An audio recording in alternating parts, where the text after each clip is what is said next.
ये फिल्म नहीं, ये एक मिशन है। नरेंद्र मोदी प्रोडक्शन की पेशकश ऑपरेशन सिंदूर, एक ऐसी फिल्म जिसमें 3 रफाल तैयारे गिर गए और डायरेक्टर का कहना है ये तो वीएफएक्स था। फौज लड़ी, सियासत चमकी और सिंदूर बच गया। आ रहा है जल्द आपके सिनेमा में ऑपरेशन सिंदूर, जिसे देखकर बॉर्डर पर फौज भी हंस पड़ेगी। तो ये है सिंदूर, ऑपरेशन सिंदूर, सिर्फ उन सिनेमाघरों में जहां बम धमाकों की आवाज से ज्यादा लोग जज्बाती होते हैं।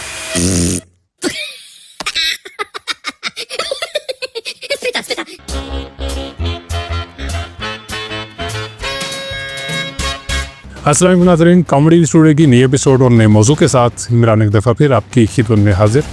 ख़वातीन हज़रात, आज हम उस शख्सियत का इंटरव्यू करेंगे जो फिल्मी दुनिया का सूरमा है। नमस्कार।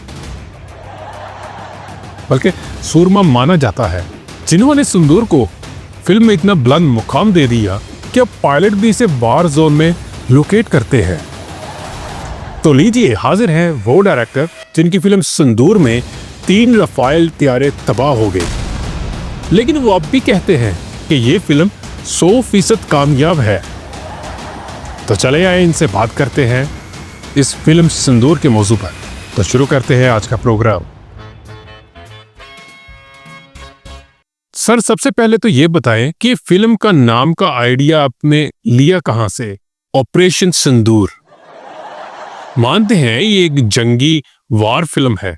आपके हर सीन में तैयारे तबाह हो रहे हैं, आपकी चेक पोस्टें तबाह हो रही हैं, लेकिन आप कहते हैं कि आखिर में सिंदूर बच गया। ये कॉन्सेप्ट आपको ख्वाब में आया या मोदी जी की डायरी से आपने चोरी किया? बाबे जी की डायरी से। क्या भाभी जी की डायरी? देखिए, जब हमें महसूस हुआ कि जंग हथियार से नहीं जज्बात से भी जीती जा सकती है, और भारत का जज्बाती जुज सिंदूर है।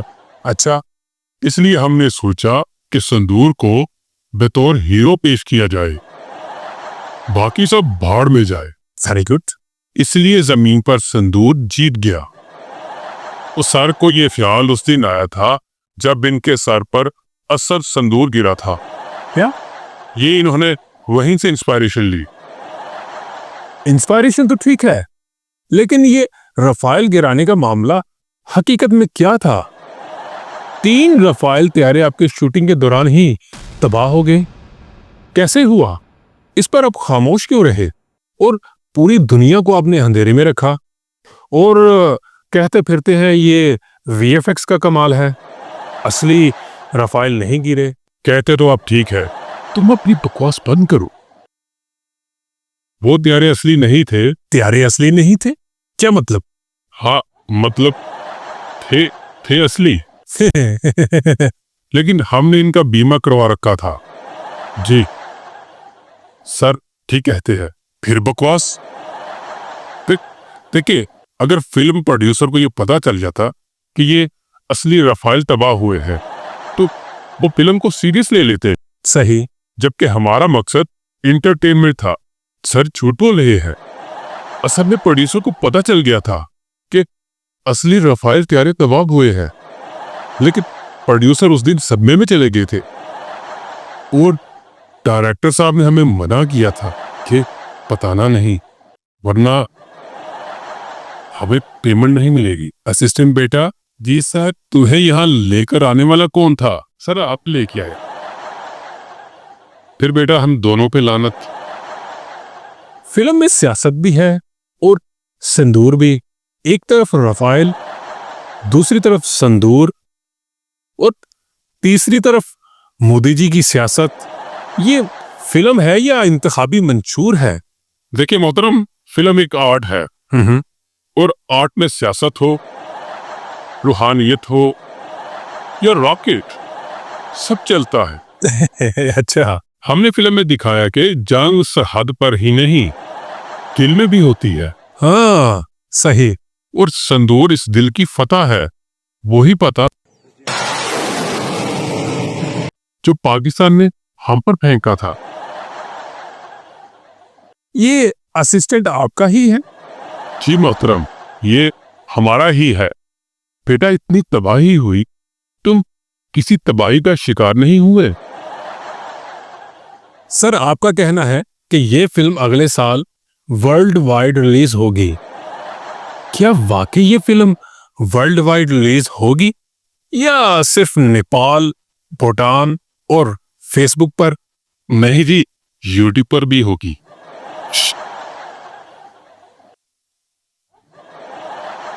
जी, हमने फिल्म के राइट्स नेटफ्लिक्स, अमेज़न और टिकटॉक भी इसको बेचने की कोशिश की है। ओके, अभी चाइनीज मार्केट से भी बात चल रही है। वो किस लिए? बस उन्होंने शर्त ये रखी है कि संदूर का रंग थोड़ा सा नीला कर दो। सर, टिकटॉक ने कहा है फिल्म बहुत लंबी है, इसमें सिर्फ जो रफाइल त्यारे तबाह हुए हैं वही आ सकेंगे। ओके कर दो। बेटा, मैंने जिंदगी में बहुत सी गलतियां की, अब सोच रहा हूं कोई सवाब का काम करूं। कौन सा सर? तुम्हें जान से मारकर। खामोश नहीं बैठते? डायरेक्टर साहब, मुझे चीज की समझ नहीं आई कि आपने फौजी किरदारों को डांस क्यों कराया? अब तू आएगा इतना बता दे, मैं जब भी आऊंगा वापस न जाऊंगा, डोली उठाऊंगा तेरी कसम। ये जंगी फिल्म है या शादी का शो? ये वाला सीन सर ने अपनी फूफो की शादी का डाला था। असिस्टेंट बेटा, खामोश। अच्छा, दरअसल कुछ ऐसा हुआ कि जब हमने बोला एक्शन और फौजी बोले सर डांस का एक्शन है ये जंग का, हमने कहा जो बजट में है वही कर दो, तो उन्होंने ये शादी वाला कर दिया। अच्छा, फिल्म में आपने राफेल को बैकग्राउंड में क्रैश करवाया, फोरग्राउंड में आपने दिखाया कि एक औरत संदूर लगा रही है, वो भी स्लो मोशन में। ये वाकई वार फिल्म है या? समझ तो गए होंगे आप। ये हमारे प्रोड्यूसर ये मोदी जी का डायरेक्ट किया हुआ सीन है। इससे सुनवारी सारी कहानी क्या हुआ था और क्या हो रहा है, इससे सुनो। ओ बेटा, मैं डायरेक्टर हूं और तुम असिस्टेंट हो, तुम्हें क्यों नहीं होश आ रही? कैसा तेरा तलिस में जुती बरगम हुआ? हाँ हाँ जी, किसी बगैरत की सुन भी लेते हैं। देखिए मोहतरम, आपने कुछ नहीं कहना। नहीं, ठीक है? अच्छा, ये मेरी और असिस्टेंट की बात है। मैं आपके सवाल तक जवाब देता हूं। सुनो, फिल्म में हमने वार राइडिंग दिखाई, सही। जहां बारूद की जगह संदूर और रफाइल के धमाके हैं, सिर्फ जज्बात उठ पे है। अच्छा सर, मैंने सुना है इस फिल्म ऑपरेशन संदूर में अक्षय कुमार को साइन किया है आपने, तो क्या वो इस फिल्म के लिए फौरन मान गए? जी, अक्षय कुमार तो ऐसी फिल्मों के लिए हमेशा क्या रहता है। मैंने पहले भी तुम्हें समझाया था कि मैं डायरेक्टर हूं और तू असिस्टेंट हो मेरे। तुम्हें क्यों नहीं पता चल रहा? देखे मोहतरम, अक्षय कुमार हर हफ्ते फिल्म साइन करता है, चाहे वो हिट हो या फ्लॉप, उसे और कोई काम ही नहीं। जैसे ही मैंने उसे स्क्रिप्ट दिया तो उसने मुझसे पहला सवाल ये किया, डायरेक्टर साहब, ये संदूर ब्रांड का है या देसी? ब्रांड का है या देसी है? तो मैंने कहा भाई, ये भारतीय फौज से अप्रूव्ड है। ओह, वेरी गुड। तो फौरन बोला मैं फिल्म करूंगा, मगर क्लाइमेक्स में मैं रफाइल से छलांग खुद लगाऊंगा ताकि मैं इंटरनेशनल न्यूज में आ सकूं। अच्छा सर, आखिर में एक सीन बचता है जो मैंने भी देखा है कि एक फौजी संदूर की डब्बियां लेकर खड़ा है और पीछे से हर चीज तबाह हो बर्बाद हो गई है। जहाज तबाह, टैंक तबाह, आपके जो जितने भी वो चीजें थी वो सब तबाह हो गई हैं। ये अवाम को आप क्या पैगाम देना चाहते हैं? हम दिखाना चाहते हैं कि संदूर सिर्फ शादी की अलामत नहीं, ये मुल्क की इज्जत भी है, चाहे बाकी सब कुछ खत्म हो जाए, बस कौम का संदूर सलामत रहना चाहिए। और सर, असल में बात ये थी कि फिल्म का बजट खत्म हो गया था, तो हमें फिल्म का इख्तिताम जल्द करना पड़ा। बस यही सीन बचा था जो आपने देखा है। तो नाज़रीन, ये थी फिल्म ऑपरेशन सिंदूर के डायरेक्टर से मुलाकात। ऑपरेशन सिंदूर एक ऐसी फिल्म जिसमें 3 रफाल तैयारे तबाह हो गए और भारत का सिंदूर बच गया, और हमारा सब्र भी। उम्मीद करता हूं आज का प्रोग्राम आपको पसंद आया होगा। मिलते हैं अगले एपिसोड में, तब तक के लिए इजाज़त दीजिए। अल्लाह हाफिज़। हमारे चैनल को सब्सक्राइब करें, लाइक करें, शेयर करें, कमेंट्स करें और बेल आइकन को दबा दें।